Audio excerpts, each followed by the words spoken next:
of Bookkeeping and Accountancy for SYJC students of Maharashtra as per revised syllabus from 2021. Now students, in the last video I discussed about the format of the balance sheet and the 10 adjustments. Okay? And before that, in the video number 6, I discussed about the methods of capital. Okay? And in that particular lecture I had already discussed with you about adjustments related to partners capital and current account. ठीक है, और वो सारे adjustments आप लोगों ने अच्छे से नोट किए होंगे, और उसे नोट किया नहीं है तो प्लीज़ इसे नोट कर लीजिए, क्योंकि अभी वो मैं वापस रिपीट करने वाली नहीं हूँ. ठीक है, आगे हम लोग बढ़ते हैं. आज का लेक्चर बहुत इंपॉर्टेंट है, इस लेक्चर पे आप अच्छे से ध्यान दीजिएगा. एंड जो एडजस्टमेंट्स मैं आपको आज लिखवाने वाली हूँ उसे अच्छे से नोट भी कीजिए, बिकॉज हम प्रैक्टिकल एग्जाम्पल के साथ उसे सॉल्व भी करेंगे. Now adjustments, as we know that adjustments are the transactions which are not recorded in the books of accounts, or rectification of errors types of transactions, or the transactions which are not related to current year. And adjustment always carries two effects. वो भी हमें पता है, because we follow double entry bookkeeping system. Every debit should have a corresponding and equal credits. Okay, आज का हमारा पहला adjustment है further new or additional bad debts. Now what do you mean by further new or additional bad debts?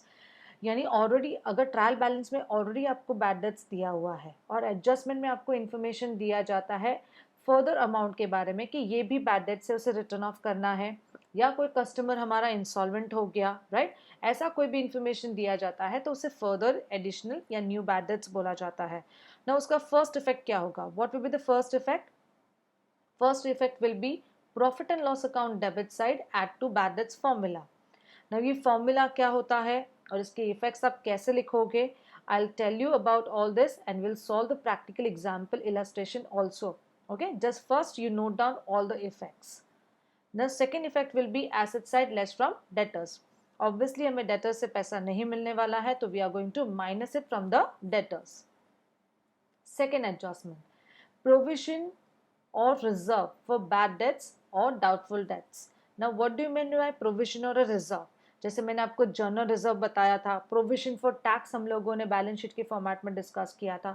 Provision या reserve का मतलब होता है that much money we are keeping aside for some specific purpose. तो यहाँ पे specific purpose क्या है? हमारा बैड डेट्स. हमें अंदाजा होता है that you know this much amount of money we are not going to recover, so for that we are making a provision well in advance. Okay, अब वो रिजर्व, इसे बोला जाएगा new reserve for bad debts या new RDD भी आप बोल सकते हैं. ठीक है, अब इसका पहला इफेक्ट क्या होगा? Now the first effect of this transaction also will go to profit and loss account debit side add to bad debts formula. ठीक है, बिकॉज ये बैड डेट्स से ही रिलेटेड है तो बैड डेट्स के फॉर्मूला में ही ये क्या होगा?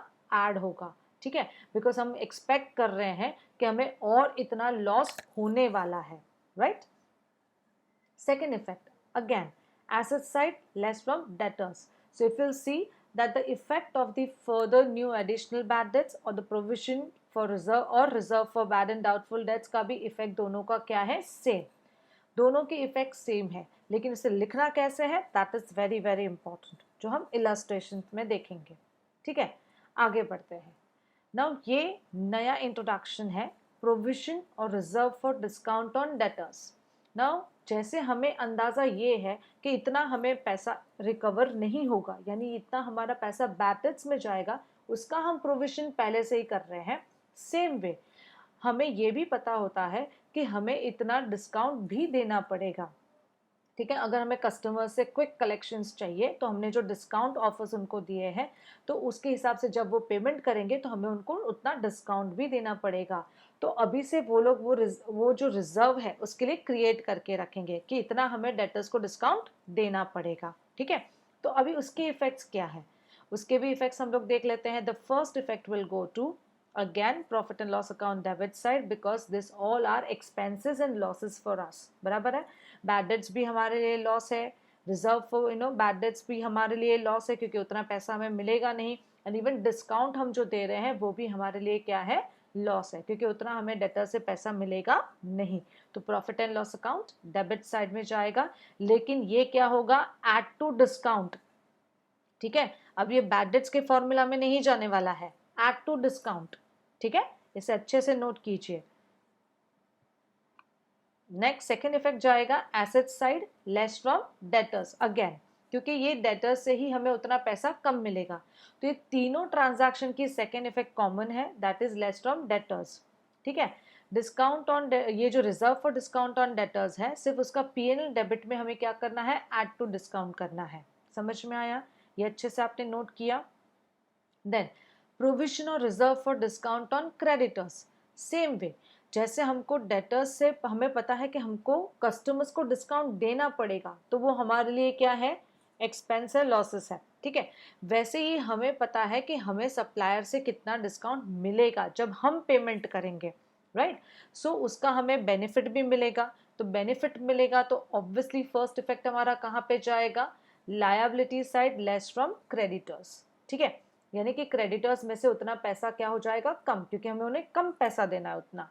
Then the second effect will go to profit and loss account credit side add to discount, क्योंकि ये हमें और मिलने वाला है डिस्काउंट। ये समझ में आया आपको? ठीक है, okay. So this is the illustration, just note it down. Okay, आपके वीडियो स्क्रीन को पॉज कर दीजिए, इसे नोट कर लीजिए। Now what is the illustration here is, now I have taken a trial balance. In this trial balance I have taken few accounts only which are related to this four adjustments. First of all, debtors 47,000, debtors का always debit balance ही होता है, okay. Then bad debts 1,000, this now bad debts कहाँ पे जाएगा, profit and loss account debit side। ठीक है, because this is the already loss which is recorded in the trial balance, ये trial balance में already recorded है। Then discount debit side में है, तो पीएनएल डेबिट साइड में जाएगा, और क्रेडिट साइड में हमें 750 वैल्यू दिया है, तो profit and loss account credit side जाएगा। डेबिट की वैल्यू हमेशा डेबिट में जाएगी, क्रेडिट की वैल्यू हमेशा क्रेडिट में ही जाएगी। ठीक है, नाउ क्रेडिटर्स लायबिलिटीज में जाएंगे, and this is RDD. Now this what is this RDD is, ये जो ट्रायल बैलेंस में आरडीडी हमें दिया गया है वो है ओल्ड आरडीडी। कौन सा आरडीडी है ये, ओल्ड आरडीडी है। ठीक है, टेंशन मत लीजिए, आपको समझ में नहीं आ रहा होगा कि ये ओल्ड आरडीडी क्या है, मैं भी आपको पूरा फॉर्मूला समझाऊंगी तो आपको ऑटोमेटिकली समझ में आएगा। फिलहाल आप सिर्फ क्वेश्चन नोट करते जाइए। ठीक है, दिस इज ओल्ड आरडीडी, ये सिर्फ ध्यान में रखिएगा। Then adjustments I have written, write off ₹1,000 as bad debts. Now clearly बोला है राइट ऑफ यानी निकाल दो बुक्स ऑफ अकाउंट्स में से एज अ बैड डेट्स ₹1,000, तो ये हो गया हमारा फर्दर या एडिशनल बैड डेट्स हो गया। And provide 5% provision for doubtful debts.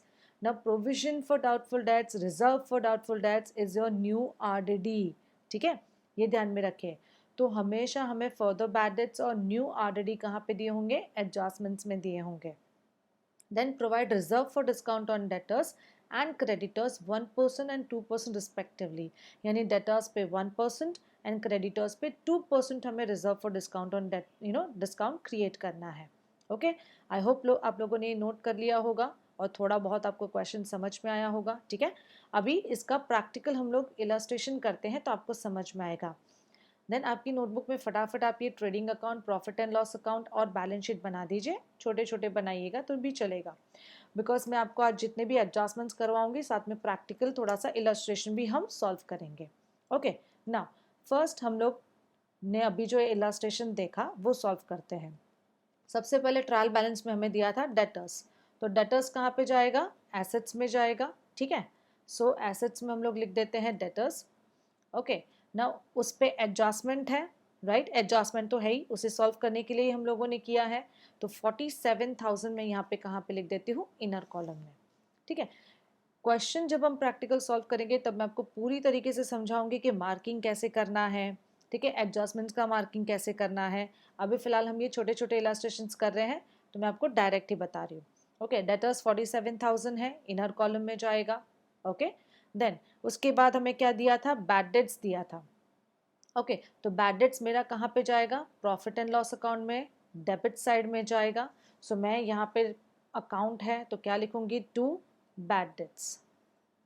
समझ में आया? ठीक है, क्लियर विद दिस। अब ये बैड डेट्स मेरा कहाँ से आया, ट्रायल बैलेंस में से आया, राइट। तो मैं यहाँ पे मेरे रेफरेंस के लिए लिख देती हूँ trial balance. Okay, clear. So ये हो गया यहाँ पे ₹1,000 मैंने इनर कॉलम में लिख दिया। ओके, समझाइए आपको। ठीक है, अब मैं यहाँ पे आपको थोड़ा फॉर्मूला भी समझा रही हूँ। देन बैड डेट्स के बाद यहाँ पे मुझे क्या लिखना है, ऐड फर्दर बैड डेट्स या एडिशनल बैड डेट्स या फिर न्यू बैड डेट्स। समझ में आया? ठीक है, आप ऐसे लिख सकते हो, further bad dates, additional bad debts या फिर न्यू बैड डेट्स लिख सकते हो। ओके, अब मैं ये जब एडजस्टमेंट करूंगी तब मैं इस पे इफेक्ट दूंगी। अगर आपको बैड डेट से रिलेटेड एडजस्टमेंट्स दिए हैं तो आप ये पूरा फॉर्मूला लिख के रख सकते हो। जो चीज़ नहीं दी है वहाँ पे हम डैश डाल देंगे। फिलहाल तो हमें यहाँ पे सारी ही चीज़ दी है। देन ऐड, मुझे यहाँ पे क्या लिखना है, न्यू RDD, ये ही शॉर्ट फॉर्म अलाउड है। ठीक है, न्यू RDD यानी कि new reserve for doubtful debts. ठीक है, देन इसके बाद मैं एक लाइन छोड़ दूंगी, उसके बाद मैं लिखूंगी लेस ओल्ड RDD। क्या लिखना है मुझे, ओल्ड RDD ना। ओल्ड RDD मुझे कहाँ पे दिया होगा, ऑलवेज ट्रायल बैलेंस में दिया होगा। तो मैं अगेन यहाँ पे नोट कर लेती हूँ कि क्या हो जाएगा, वो ट्रायल बैलेंस हो जाएगा। ठीक है, अभी यहाँ पे मुझे ये भी नोट करके रखना है कि ये मुझे कहाँ से मिलने वाला है, एडजस्टमेंट में से मिलने वाला है। वैसे ही मुझे जो न्यू RDD है वो भी कहाँ से मिलने वाला है, एडजस्टमेंट में से मिलने वाला है। Okay, so I am just noting down कि ये मेरा एडजस्टमेंट से मुझे मिलेगा। ऑलराइट, सो मेरा ये बैड डेट्स का फॉर्मूला रेडी हो गया। क्या फॉर्मूला है, to bad debts, add further bad debts, add new RDD, less old RDD, trial balance, adjustment, adjustment, trial balance, यानी कि टैट। ठीक है, यानी बैड डेट्स मेरा हमेशा ट्रायल बैलेंस में से होगा, फर्दर बैड डेट्स और न्यू RDD हमेशा एडजस्टमेंट में से मिलेंगे, और ओल्ड RDD हमेशा किधर दिया रहेगा, ट्रायल बैलेंस में क्रेडिट साइड दिया रहेगा। ठीक है, समझाइए आपको? तो ये फॉर्मूला अच्छे से याद रख लीजिए, to bad debts, add further bad debts, add new RDD and less old RDD, यानी trial balance, adjustment, adjustment, trial balance. You can just refer it as TAAT, trial balance, adjustment, adjustment, trial balance से आपको ये चीज़ें मिलेगी। समझ में आया ये आपको? ठीक है, उसके बाद मुझे क्या दिया था, डिस्काउंट। सो मैं यहाँ पे लिख देती हूँ टू डिस्काउंट।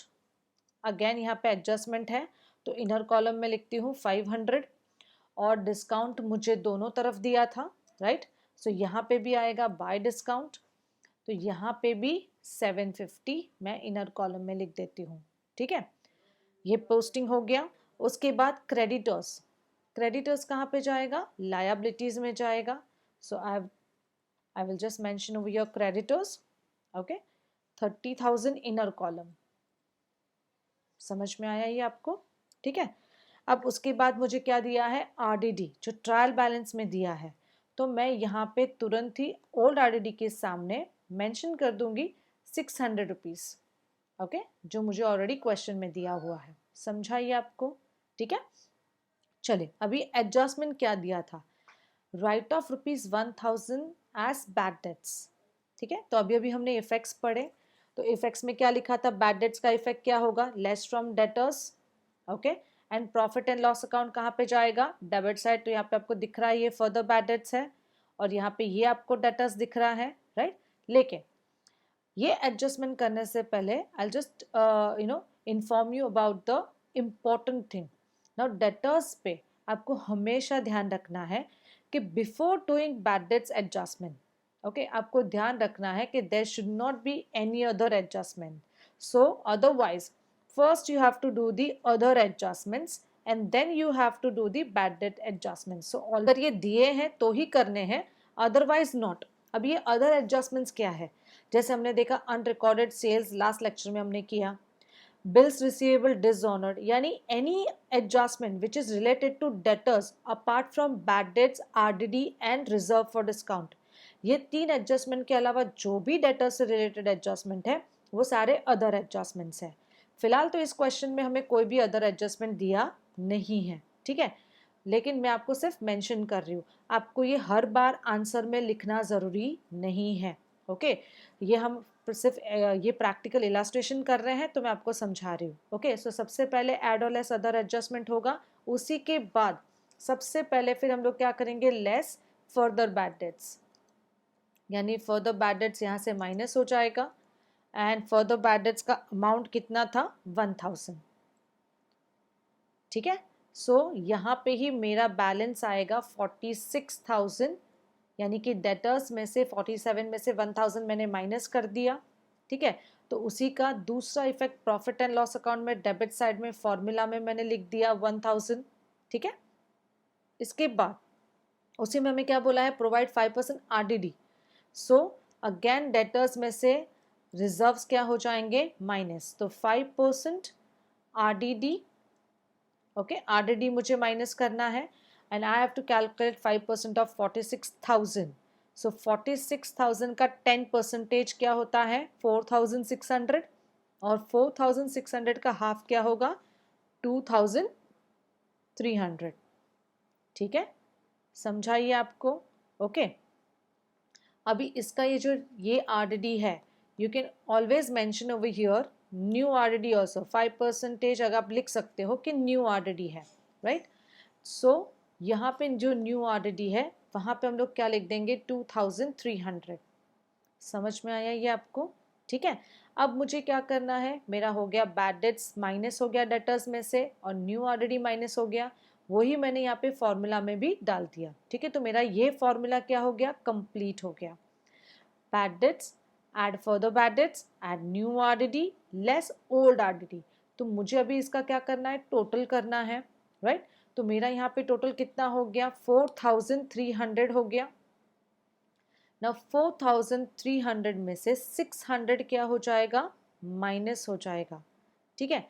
तो मेरा यहाँ पे आउटर कॉलम में जो बैलेंस आएगा दैट विल बी 3,700, वो मेरा क्या है, एक्चुअल लॉस ना। ओल्ड RDD क्या होता है, ओल्ड RDD का मतलब होता है जो पिछले साल भी मैंने ऐसे रिजर्व बना के रखा था कि मुझे इतना बैड डेट्स होगा, लेकिन वो हुआ नहीं, तो रिजर्व्स हमारे पास ऐसे ही पड़ा है, समझ में आया, राइट। जो एक्स्ट्रा पैसा हमने साइड पे निकाल के रखा था, लेकिन उस साल में वो लॉस नहीं हुआ, तो अब वो रिजर्व इस साल में हम क्या कर देंगे, माइनस, क्योंकि वो हमारे लिए क्या है, गेन है, क्योंकि पिछले साल उतना हमें लॉस नहीं हुआ, इसलिए RDD ट्रायल बैलेंस में क्रेडिट साइड में दिया होता है।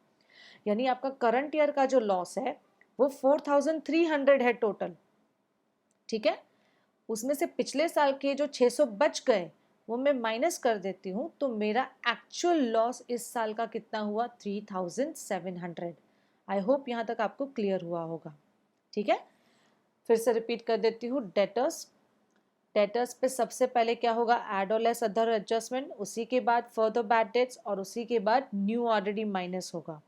समझ में आया कि आपको, ठीक है। अभी आगे बढ़ते हैं।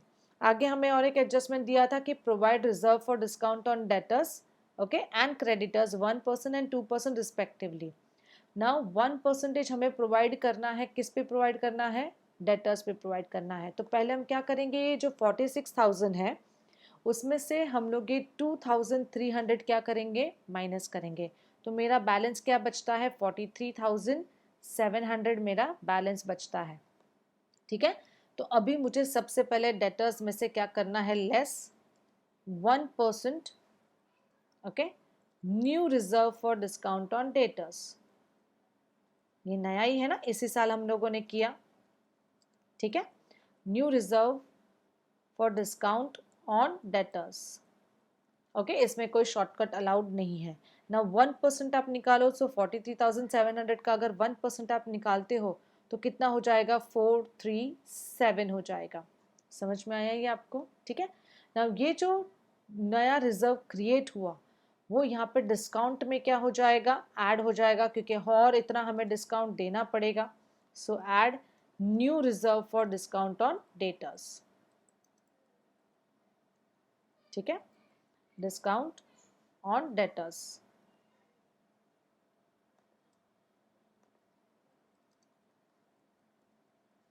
क्लियर, 437 यहाँ पे ऐड हो जाएगा, ओके।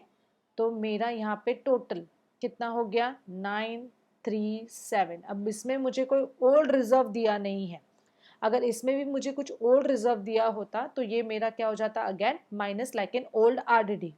समझ में आया ये आपको, ठीक है। आई होप यहाँ तक आपको क्लियर हुआ होगा, ठीक है। फिर से डेटर्स का सीक्वेंस क्लियर कर लेते हैं। सबसे पहले एड और less other adjustment, then less further bad debts, then new RDD, and then last में लेस क्या होगा, reserve for discount on debtors.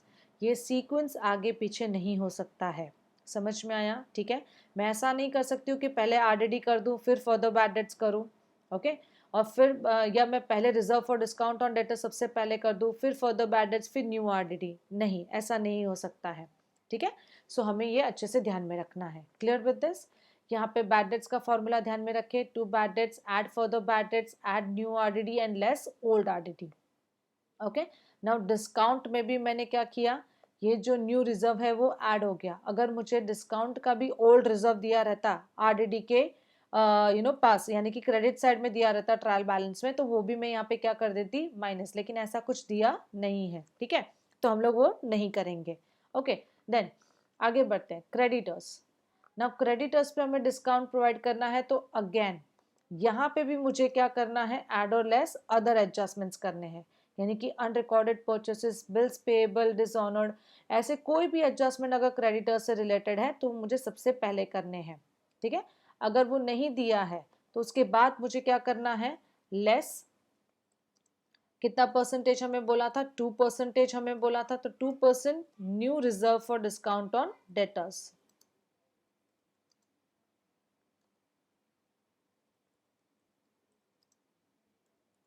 Discount on creditors, sorry. ठीक है, so new reserve for discount on creditors, अभी मुझे 2% निकालना है on 30,000, तो यहाँ पे कितना हो जाएगा मेरा, 600 वैल्यू हो जाएगा, राइट। सो आउटर कॉलम में मेरा वैल्यू हो जाएगा 29,400।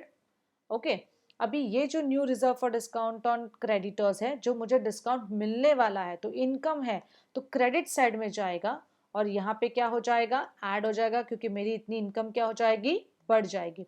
So new reserve for discount on creditors.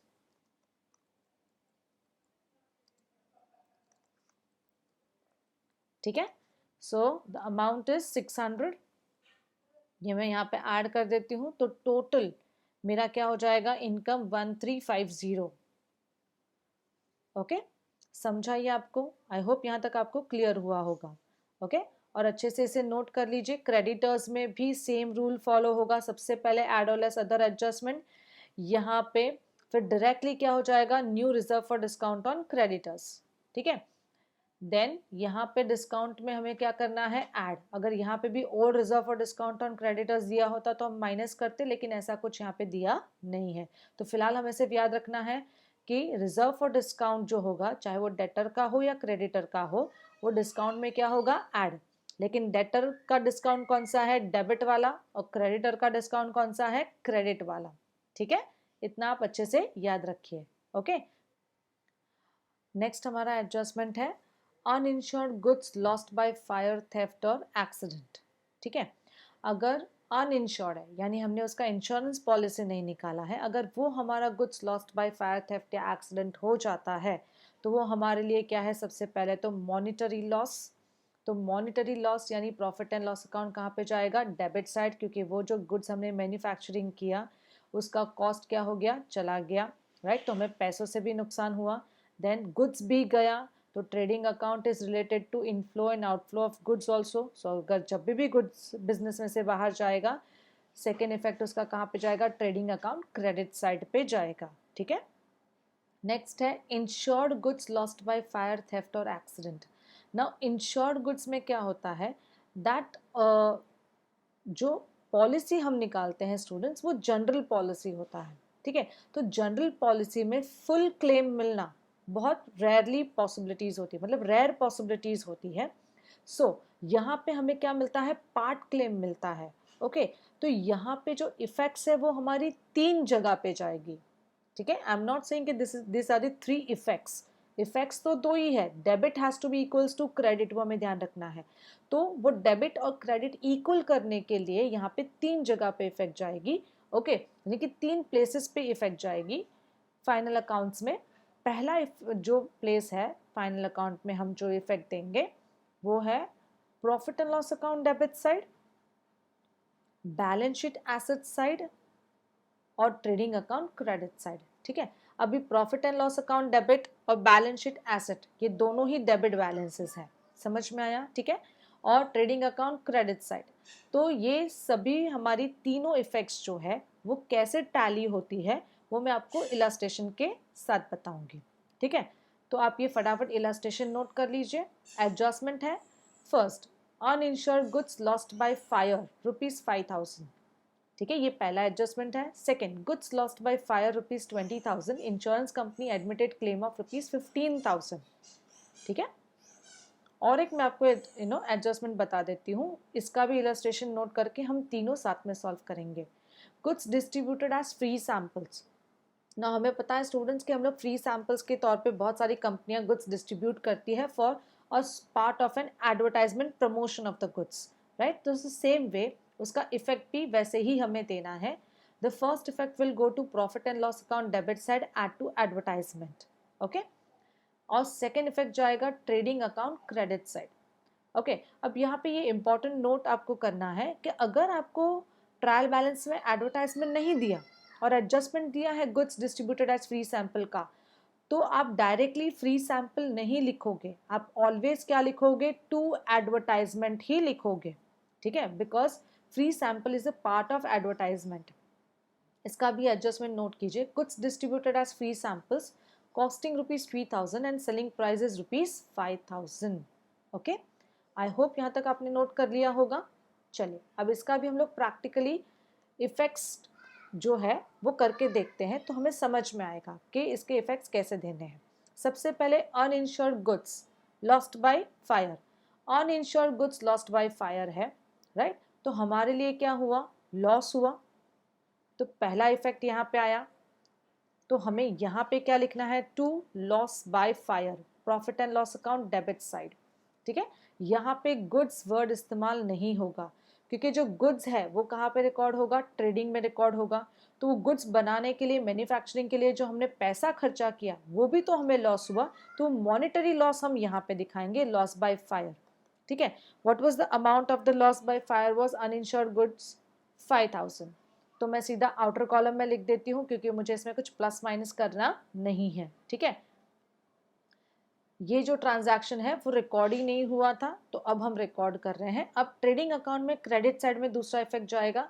So here I have to mention the word by goods lost by या destroyed by fire, you can right.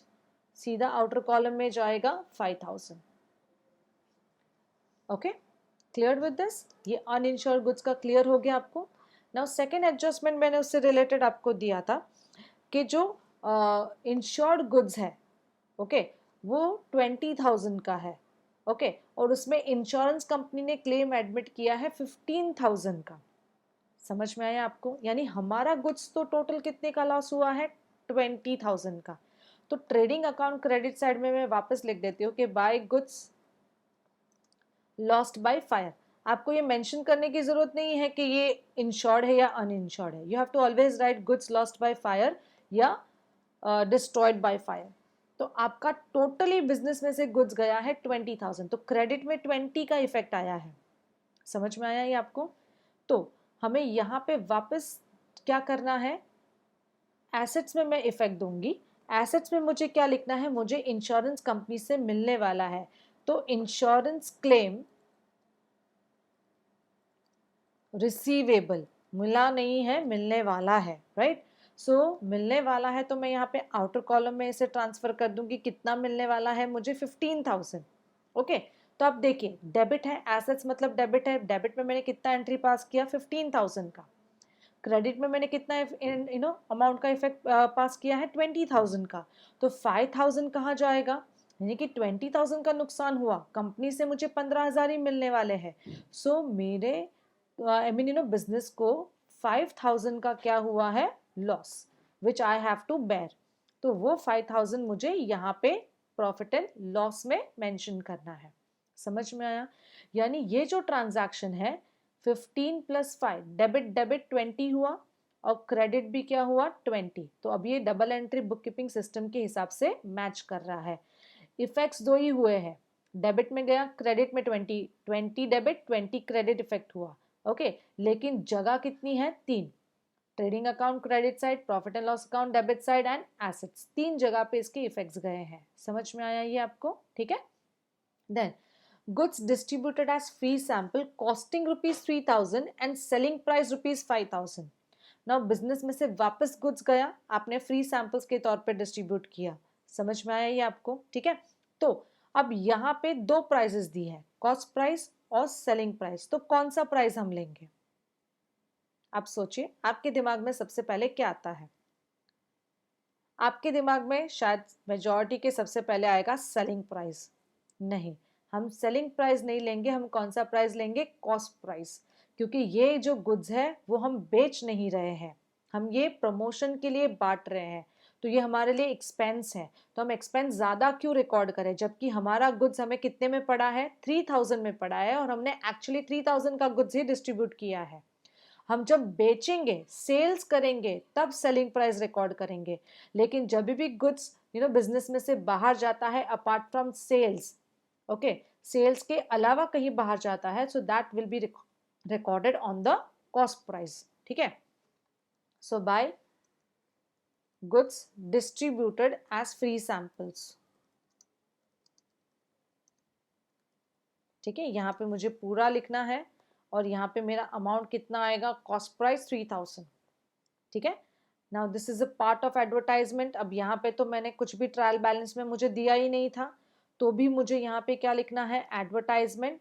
और चाहिए तो मैं ब्रैकेट में लिख सकती हूँ free samples, and then I have to write directly in the outer column 3000. Clear with this? Okay, I hope यहाँ तक आपको क्लियर हुआ होगा. ओके, चलिए आगे बढ़ते हैं. नेक्स्ट ट्रांजैक्शन है capital expenditure included in revenue expenditure. Now what do you mean by capital expenditure? First of all students, ये हम लोगों ने FI जैसी में भी ये सारे टर्मिनोलॉजीज पढ़े हैं. कैपिटल एक्सपेंडिचर का मतलब होता है any amount spent on buying of an fixed assets, या एसेट्स हम खरीदने के लिए जो भी खर्चा करते हैं, लॉन्ग टर्म एसेट्स खरीदने के लिए जो खर्चा करते हैं, उसे क्या बोला जाता है? Capital expenditure. और रेवेन्यू एक्सपेंडिचर किसको बोला जाता है? The expenditure which is incurred for the day to day management of the business. यानी कि जो रिकरिंग इन नेचर होते हैं, रेगुलर एक्सपेंसेस होते हैं बिजनेस के, उसे बोला जाता है रेवेन्यू एक्सपेंडिचर. ठीक है. लाइक सैलरी, वेजेस, ये सब आपके रेवेन्यू एक्सपेंडिचर है.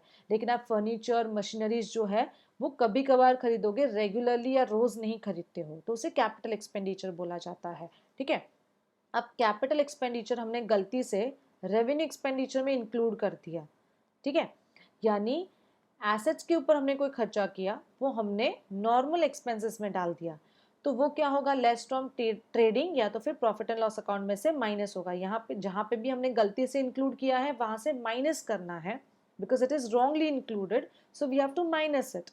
and balance sheet add to assets because that was expenditure on assets. So whatever assets we have purchased or anything whatever we have additions made in the assets, we have to add there. जिस assets पे भी खर्चा किया है वहाँ पे हम add कर देंगे. उसी का उल्टा है revenue expenditure included in capital expenditure. Now regular expenses considered as capital expenditure. So again इसका reverse effect होगा definitely, that here we will add to the trading account or profit and loss account debit side because it is an expenditure which was revenue in nature, and less from the balance sheet asset side. ठीक है. Now note this adjustment related to these two transactions. First, purchase machinery of rupees 5000 recorded in purchase book, and repairs to building rupees 10,000 debited to building. Okay. One more adjustment we will discuss. Revenue receipts included in capital receipts. Now same way, revenue receipts means regular income which we are receiving, okay, in the course of the business. और capital receipts क्या होते हैं? That we often, यानी selling of an assets, अगर हम कोई assets बेच देते हैं, उस पे हमें जो पैसा मिलता है, that is our capital receipts. Then if we take any loans, okay, from the bank or person or the financial institutions, तो वो सब हमारे लिए क्या है? capital receipts है. ओके. नाउ उसमें अगर हमें ये गलती हमने कर दी कि हमने रेवेन्यू रिसिप्ट्स को कैपिटल रिसिप्ट्स में डाल दिया, तो हमें क्या करना पड़ेगा? Okay. The first effect of the same will be that add to trading account और profit and loss account on the credit side.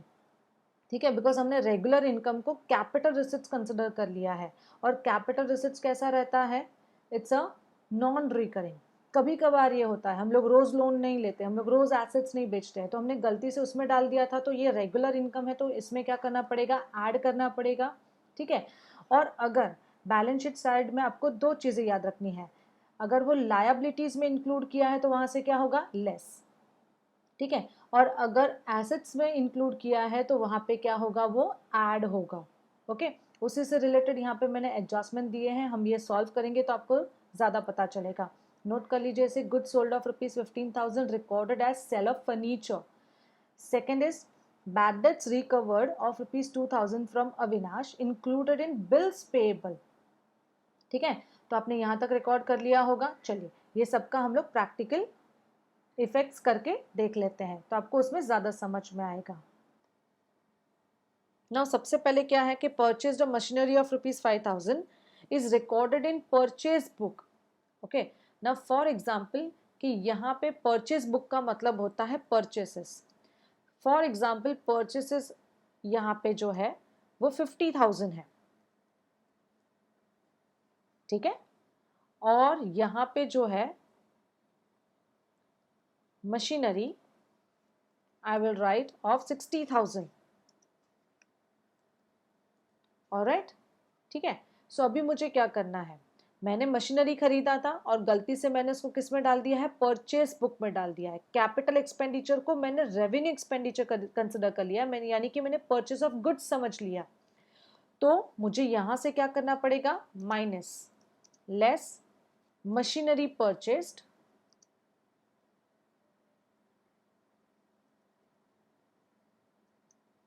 Okay, wrongly included,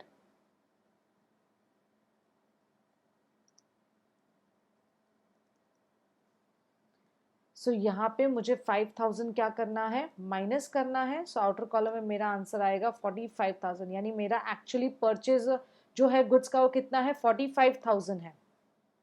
ठीक है।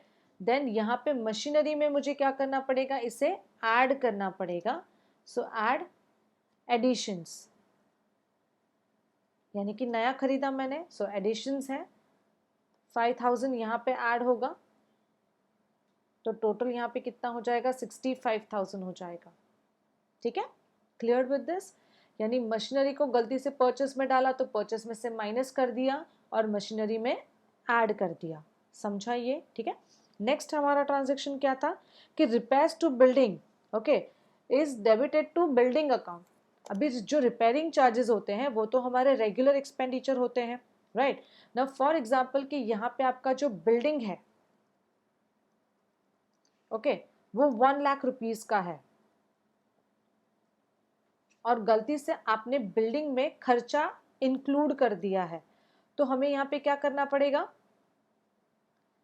लेस फ्रॉम, हम क्या करेंगे, बिल्डिंग, यानी कि लेस रिपेयर्स टू बिल्डिंग,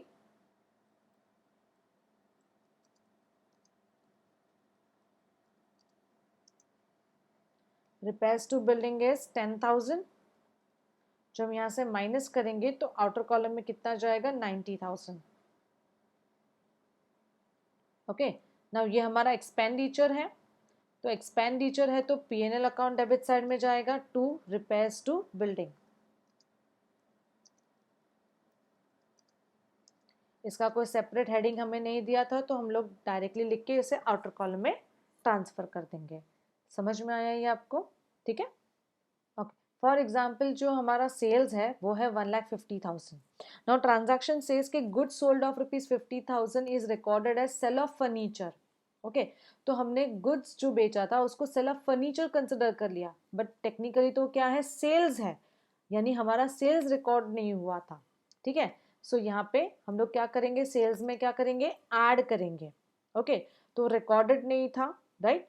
सो यहाँ पे हम लोग कर देंगे अनरिकॉर्डेड सेल्स। ठीक है। अनरिकॉर्डेड सेल्स मेरा कितना हो गया, 15,000, राइट। सो मेरा यहाँ पे टोटल वैल्यू कितना हो जाएगा, 1,65,000 हो जाएगा। ओके। देन फर्नीचर में से मुझे क्या करना पड़ेगा, इसे माइनस करना पड़ेगा। अगर फॉर एग्जाम्पल कि मेरा जो फर्नीचर का वैल्यू है वो कितना है, फर्नीचर का मेरा वैल्यू है 40,000 है, राइट। और उसमें मैंने उसको सेल कर दिया था, राइट, तो मैंने उसको सेल ऑफ फर्नीचर कंसिडर कर दिया था, तो यहाँ पे मुझे क्या करना पड़ेगा, बेच दिया था मैंने, माइनस कर दिया था उसे, तो यहाँ पे मुझे क्या करना पड़ेगा, उसे ऐड करना पड़ेगा क्योंकि वो सेल तो था ही नहीं, राइट।